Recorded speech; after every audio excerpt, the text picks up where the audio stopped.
Assalamualaikum warahmatullahi wabarakatuh.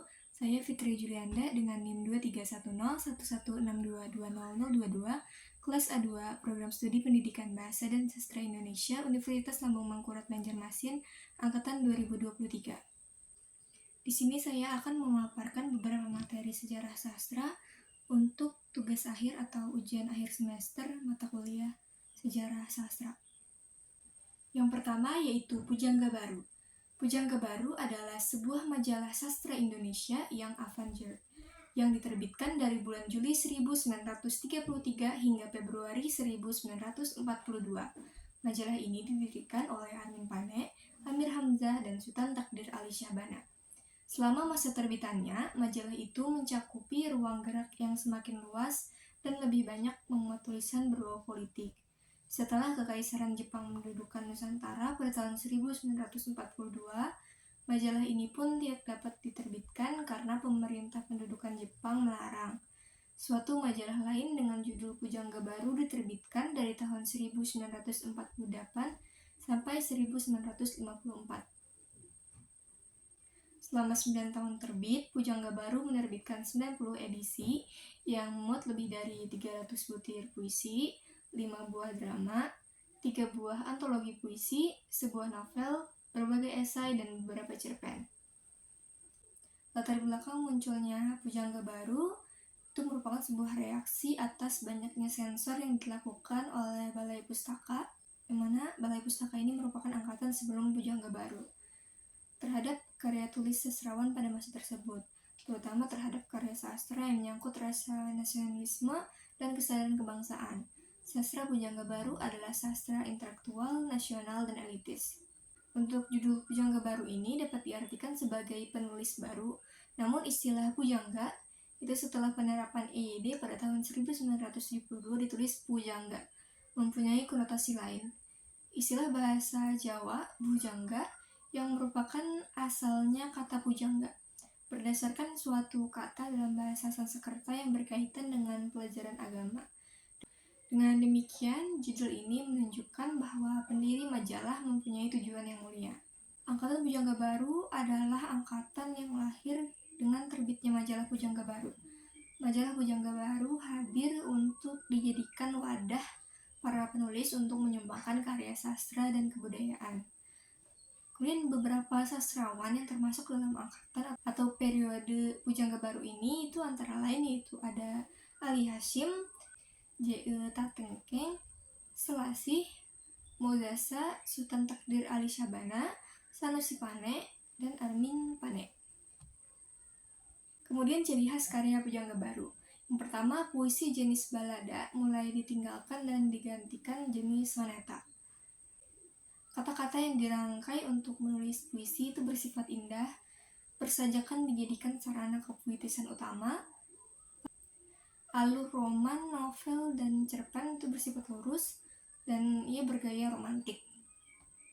Kemudian karya-karya yang ada pada periode Pujangga Baru, yang pertama ada dari Sultan Takdir Ali Syahbana, ada Tak Putus Dirundung Malang, itu merupakan novel yang terbit pada tahun 1929. Ada juga Dian yang Tak Kunjung Padam, itu juga novel yang diterbitkan pada tahun 1932. Kemudian ada Amir Hamzah, ia dikenal sebagai dengan sebutan Raja Penyair Pujangga Baru. Karyanya yang pertama ada Nyanyi Sunyi, itu merupakan kumpulan puisi yang terbit pada tahun 1937.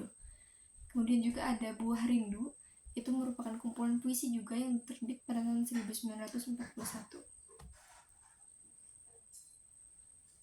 Kemudian oleh Armin Pane, yang pertama ada Jiwa Berjiwa, itu merupakan kumpulan puisi yang terbit pada tahun 1939. Dan juga ada Belenggu, itu merupakan novel yang terbit pada tahun 1940. Kemudian oleh Sanusi Pane, yang pertama ada Madah Kelana, itu merupakan kumpulan puisi yang terbit pada tahun 1931. Kemudian ada Sandiakala Ning Majapahit, itu merupakan drama yang terbit atau diciptakan itu pada tahun 1932. Kemudian oleh J. Tatengkeng, yang pertama ada Rindu Dendam, itu merupakan kumpulan puisi yang terbit pada tahun 1934. Kemudian Kemudian ada Hasrat Hati, Laut Sinar dan Bajang Anak Kecil, Beethoven, Alice Nahon, Katamu Tuhan, Willem Klotz dan sebagainya. Itu puisi-puisi yang terbitnya itu kurang lebih pada tahun 1934 sampai 1938. Yang kedua yaitu Angkatan 45. Angkatan 45 adalah sebuah gerakan sastra Indonesia yang muncul pasca kemerdekaan pada tahun 1945.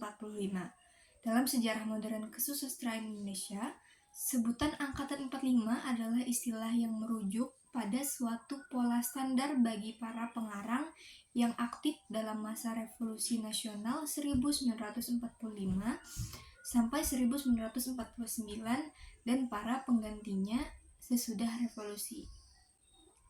Kemudian sastra Angkatan 45 itu dilansir dari Pusat Dokumentasi Sastra HB Yasin. Angkatan 45 ialah nama yang diberikan kepada para sastrawan kesusastraan modern Indonesia yang berkarya di sekitar zaman penjajahan Jepang, masa kemerdekaan, dan beberapa tahun sesudahnya. Kemudian sejarah munculnya Angkatan 45. Latar belakang perubahan politik yang sangat mendadak pada masa pendudukan Jepang pada tahun 1942 sampai 1945 menjadi awal kelahiran karya sastra Angkatan 45. Kehadiran Angkatan 45 serta karya sastra Angkatan 45 meletakkan fondasi kokoh bagi sastra Indonesia karena angkatan sebelumnya dinilai tidak memiliki jati diri keindonesiaan. Kemudian ciri-ciri karya sastra pada masa Angkatan 45. Angkatan 45 ini dikenal juga sebagai sastra yang bersifat wajar karena menggambarkan kehidupan sewajarnya dan memperkenalkan tokoh-tokoh dalam gaya yang dramatis. Tidak mementingkan analisis fisik, tetapi menonjolkan analisis kejiwaan melalui percakapan antar tokoh. Untuk pelopor Angkatan 45 sendiri ini yaitu HB Yasin. Ia merupakan seorang kritikus sastra kenamaan Indonesia yang kemudian melabeli Chairil Anwar sebagai pelopor Angkatan 45. Kemudian tokoh-tokoh sastra Angkatan 45 ini antara lain yaitu seperti Chairil Anwar, Pramudia Anantatur, Usmar Ismail, Ida Nasution, Utuy Tatang Santasi, dan Balpas, J.E. Tatengkeng, dan Asrul Sani. Kemudian bentuk karya sastra pada Angkatan 45 itu berupa puisi, novel, drama, dan cerpen. Selanjutnya yang ketiga yaitu sastra Angkatan 1966. Angkatan 1966 ini disebut juga sebagai Angkatan 66, itu dicetuskan oleh Haris Bagu atau HB Yasin melalui bukunya yang berjudul Angkatan 66. Adanya protes sosial dan politik dalam sajak-sajak telah menyebabkan HB Yasin ini memproklamasikan lahirnya Angkatan 66 melalui sebuah tulisannya dalam majalah Horizon pada tahun 1966. Angkatan ini lahir bersamaan dengan kondisi politik Indonesia yang tengah mengalami kekacauan akibat merajalelanya paham komunis, serta maraknya penyalahgunaan kekuasaan pada periode 1960 sampai 1970 yang turut mengakibatkan polarisasi karya sastra pada masa itu. Pada saat itu, PKI hendak menguasai negara dan berusaha menggantikan ideologi Pancasila dengan ideologi komunis. Situasi seperti itu memberikan ciri kepada karya-karya sastra yang dihasilkan pada periode ini, yang mana itu di tengah-tengah sajak, cerpen-cerpen, dan esai-esai yang ditulis oleh pengarang nekra, timbullah perlawanan para pengarang yang ingin membela martabat manusia. Banyak karya pada masa itu yang merupakan protes sosial dan protes terhadap penginjak-injakan martabat manusia. Melalui tulisannya dalam majalah Horizon, HB Yasin mengatakan bahwa khas pada hasil-hasil kesusastraan 66 ialah protes sosial dan kemudian protes politik. Lebih lanjutnya, ia mengatakan bahwa tiap 15 atau 25 tahun akan timbul generasi baru dan dapatlah diramal pada tahun 1980 akan datang lagi angkatan lainnya, tahun 2000 dan seterusnya. Rahmat Djoko Pradopo dalam tulisannya dalam Horizon juga menyambut proklamasi HB Yasin itu dengan kesimpulan bahwa Angkatan 66 Sastra Indonesia Baru suatu kemungkinan. Sedangkan nama Angkatan 66 dielakkan oleh Saryagraha Hurip Suprobo dan Arif Budiman. Mereka lebih menyukai nama angkatan manifest atau kebudayaan. Pada masanya, karya sastranya berupa novel, cerpen, dan drama kurang mendapat perhatian, bahkan sering menimbulkan kesalahpahaman. Sejak tahun 1966, terbit majalah Horizon dipimpin oleh Muchtar Lubis, Habib Yasin, Taufik Ismail, Gunawan Muhammad, Arif Budiman, dan lain-lain. Kemudian mulai akhir 1967, majalah sastra pun dihidupkan kembali dengan pimpinan redaksi oleh Habib Yasin. Pada masanya itu, Angkatan 66 banyak menegakkan keadilan dan kebenaran berdasarkan Pancasila dan UUD 1945, menentang komunisme, bahkan ikut menumbangkan Orde Lama bersama Orde Baru yang saat itu dikomandani oleh Jenderal Soeharto. Pada angkatan ini, para sastrawan terobsesi menjadi Pancasilais sejati. Karya sastra pada Angkatan 66 ini berisi pergolakan, bercorak perjuangan anti tirani, pembelaan terhadap Pancasila, berisi protes sosial politik, menegakkan keadilan dan pergerakan, bercorak membela keadilan, mencintai nusa, bangsa, negara, dan persatuan, berontak terhadap ketidakadilan. Kemudian tokoh sastra pada Angkatan 66 ini antara lain yang pertama ada Taufik Ismail dengan karya-karyanya seperti Tirani, Benteng, Sebuah Jaket Berlumur Darah, Harmoni, Jalan Segera, dan sebagainya. Kemudian ada Gunawan Muhammad, itu karyanya seperti Potret Seorang Penyair Muda sebagai Simalin Kundang, Asmarandana, dan Misalkan Kita di Sarajevo. Kemudian ada Saini KM, karyanya itu seperti Nyanyian Tanah Air, Rumah Cermin, 10 Orang Utusan, dan lain-lain. Kemudian ada juga Abdul Hadi WM, karyanya itu seperti Laut Belum Pasang, Meditasi, Tergantung Pada Angin, dan sebagainya. Kemudian ada juga oleh Budiman S. Hartojo, karyanya itu seperti Nyanyian Seorang Petani Muda, 15 Puisi, Sebelum Tidur, dan lain-lain. Kemudian yaitu periodisasi sastra Angkatan 80-an. Kelahiran sastra Angkatan 80-an diwarnai dengan aturan-aturan ketat dan dipengaruhi oleh kegiatan politik. Angkatan 80-an ini lahir pada masa pemerintahan Soeharto, era Orde Baru. Soeharto pada masa itu masih menduduki suatu jabatan di militer sekaligus sebagai Presiden Republik Indonesia, sehingga pemerintahannya sangat kokoh dengan pelindungan dari militer. Era Orde Baru mempunyai ciri yaitu semua keputusan berporos pada presiden dan hak bersuara sangat dibatasi. Ketika ada sebuah karya yang sifatnya dianggap provokatif, mengancam, melecehkan, menyinggung, dan merugikan, maka akan langsung ditindaklanjuti oleh Soeharto dengan segera. Contohnya itu adalah majalah Jajah yang terkenal waktu itu berhenti terbit, padahal majalah tersebut memuat masalah-masalah budaya bangsa dan kesenian Indonesia. Sebab-sebab di atas tersebut menjadi dasar tentang tema yang dititikberatkan pada Angkatan 80-an ini, yaitu tentang roman percintaan dan kisah kehidupan pada masa itu yang sifatnya tidak dianggap provokasi, mengancam, melecehkan, menyinggung, dan merugikan. Tema roman percintaan dan kisah kehidupan ini pun didasari oleh kemajuan ekonomi dan hidup yang indah bagi masyarakat karena pada masa itu perekonomian di Indonesia sangat makmur sebelum krisis moneter pertengahan tahun 1997. Periode 80-an ini lahir dari konsepsi improvisasi dalam penggarapan karya sastra menuju hasil dan bobot maksimal, serta baru dari konsep yang menentang pada satu kehidupan. Para sastrawan mengikuti perkembangan zaman yang dituntut adanya keberanian dan kreativitas untuk berkarya. Banyak karya sastra yang dijadikan drama-drama radio. Pada periode 80-an ini, karya sastra film juga berkembang pesat.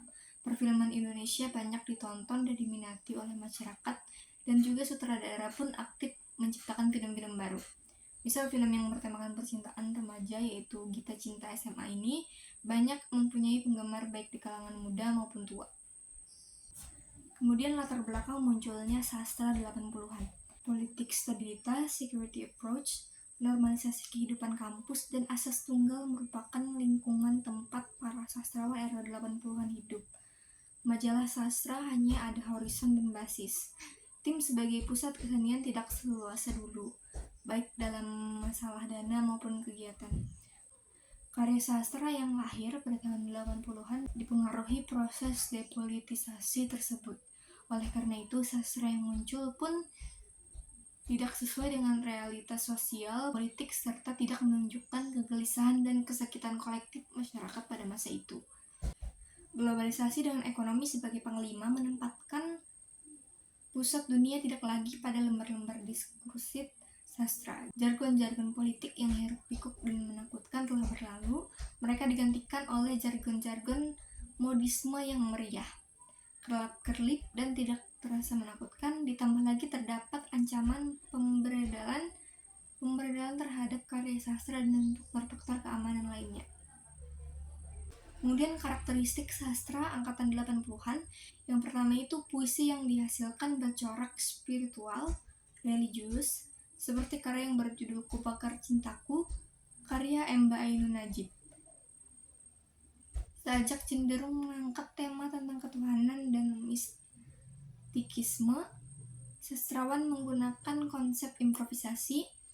Karya sastra yang dihasilkan mengangkat masalah konsep sosial masyarakat yang memuat kritik sosial, politik, dan budaya, menuntut hak asasi manusia seperti kebebasan. Bahasa yang digunakan itu realistis, yaitu bahasa yang ada di masyarakat, dan juga romantis. Terdapat konsepsi pembebasan kata dari pengertian aslinya, mulai menguat pengaruh dari budaya barat, di mana tokoh utama biasanya mempunyai konflik dengan pemikiran timur. Didominasi oleh roman percintaan, novel yang dihasilkan mendapat pengaruh kuat dari budaya barat yang tokoh utamanya mempunyai konflik dengan pemikiran timur dan mengalahkan tokoh antagonisnya. Kemudian tokoh-tokoh angkatan 80-an itu ada Remi Silado, Yudhistira Ardinugraha, Norka Mahendra, Sena Gumira Aji Dharma, Pipit Senja, Kurniawan Junaidi, Ahmad Pahrawi, Miki Hidayat, Arifin Nur Hasbi, Tarman Effendi Tarsyad, Nur Air Cahya Khairani, Tajuddin Nurgani. Kemudian karya-karya pada angkatan 80-an ini, yang pertama oleh Hilman Harwijaya ada Lulusan, Olga, Kehidupan Hantu, Fanya.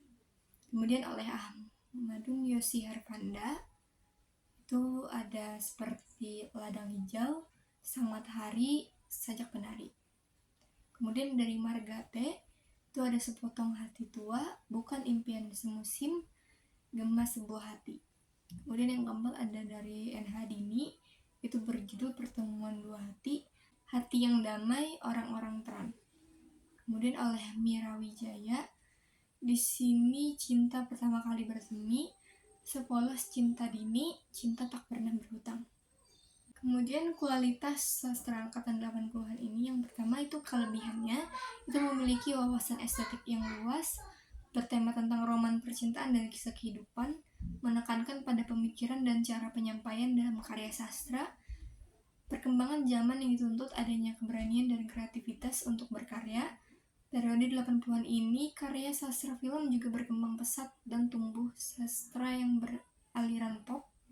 Kemudian untuk kekurangannya itu aturan-aturan yang ketat dan dipengaruhi oleh kegiatan politik. Karya sastra yang lahir pada tahun 80-an itu dipengaruhi proses depolitisasi, kemudian tidak sesuai dengan realitas sosial politik, serta tidak menunjukkan kegelisahan dan kesakitan kolektif masyarakat pada masa itu. Selanjutnya, periodisasi sastra angkatan 2000. Sejarah lahirnya sastra angkatan 2000 ini yaitu pada tahun 1998, angkatan reformasi dimulai atau pada masa kepemimpinan pasca Soeharto. Latar belakang angkatan reformasi ini ditandai dengan banyaknya karya sastra yang muncul, seperti novel, cerpen, dan antologi puisi. Banyak penyair yang ikut serta meramaikan sajak-sajak sosial politik pada masa itu. Sastrawan pada angkatan reformasi mempertimbangkan keadaan sosial politik yang terjadi akhir tahun 1990. Setelah adanya wacana tentang lahirnya sastrawan angkatan reformasi, namun tidak berhasil dibenarkan karena tidak memiliki pembicara, dan pada tahun 2002, Kori Layun Rampan melempar wacana tentang lahirnya sastrawan angkatan 2000. Penyusunan periodisasi sastra Indonesia memunculkan nama angkatan. Salah satu nama angkatannya sastra angkatan 2000 yang disebut juga sastra mutakhir. Kemudian juga diterbitkannya buku tentang sastrawan angkatan 2000 pada tahun 2002 oleh Gramedia di Jakarta. Sekitar 100 penyair dan kritikus sastra yang diikutsertakan Korilayan Rampan ke dalam angkatan 2000, termasuk mereka yang sudah mulai menulis sejak tahun 1980-an.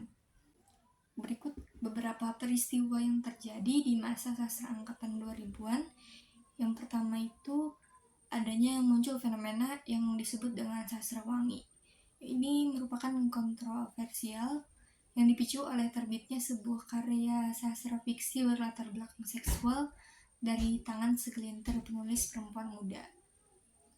Kemudian sastrawan yang terlibat pada masa angkatan 2000 ini ada Ahmad Fuadi, Andrea Hirata, Habibur Rahman El Sirazi, Dewi Lestari, Ayu Utami, Raudal Tanjung Banua, dan juga Tereli atau Darwis. Kemudian karakteristik karya sastra pada masa angkatan 2000-an ini, yang pertama ia menggunakan kata-kata maupun frasa yang bersifat konotatif. Kemudian juga banyak menyindir keadaan sekitar, baik sosial, budaya, politik, atau lingkungan. Kemudian adanya revolusi tipografi atau tata wajah yang bebas aturan dan kecenderungan ke puisi konkret. Kemudian kritik sosial sering muncul lebih keras, penggunaan estetika baru, munculnya cyber sastra di internet, ciri-ciri bahasa diambil dari bahasa sehari-hari, dan karyanya cenderung vulgar. Kemudian ada juga sastra yang sifatnya itu religi. Contohnya itu sajak-sajak yang ditulis oleh Ahmadun Yosi Harpanda, yang sajak-sajak keagamaannya mencerminkan nuansa religius yang khusyuk, seperti puisi karyanya yang berjudul Sembahyang Rerumputan. Puisi-puisi yang religius dengan kecenderungan menciptakan penggambaran yang lebih konkret, penggunaan sosial media sebagai sarana dalam berkarya. Kemudian berikut yaitu karya sastra populer pada angkatan 2000-an ini, antara lain ada Laskar Pelangi karya Andrea Hirata, Ayat-ayat Cinta karya Habibur Rahman El Sirazi, Cantik Itu Luka karya Eka Kurniawan, Serial Supernova karya Dewi Lestari, dan juga Daun yang Jatuh Tak Pernah Membenci Angin untuk karya Tereli. Selanjutnya yaitu peristiwa penting sejarah sastra Indonesia. Yang pertama yaitu berdirinya penerbit Balai Pustaka. Penerbit ini didirikan oleh pemerintahan Belanda di Jakarta pada tahun 1908 dengan nama Commissie voor de Inlandse School and Volkslecture atau Komisi Bacaan Rakyat. Namanya diganti menjadi Kantor voor de Volkslecture pada tahun 1917 dan kemudian lebih dikenal dengan nama Balai Pustaka.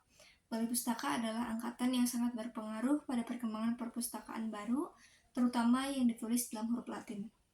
Kemudian kelahiran dan konsepsi estetik angkatan 45. Angkatan 45 lahir pada masa peralihan bangsa, yaitu dari masa penjajahan Jepang menuju kemerdekaan.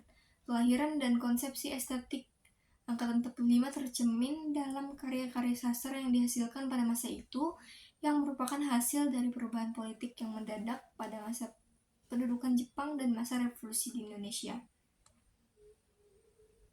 Kemudian munculnya istilah Angkatan 66. Angkatan ini lahir bersamaan dengan kondisi politik Indonesia yang mengalami kekacauan akibat merajalelanya paham komunis, serta maraknya penyalahgunaan kekuasaan pada periode 1960-1970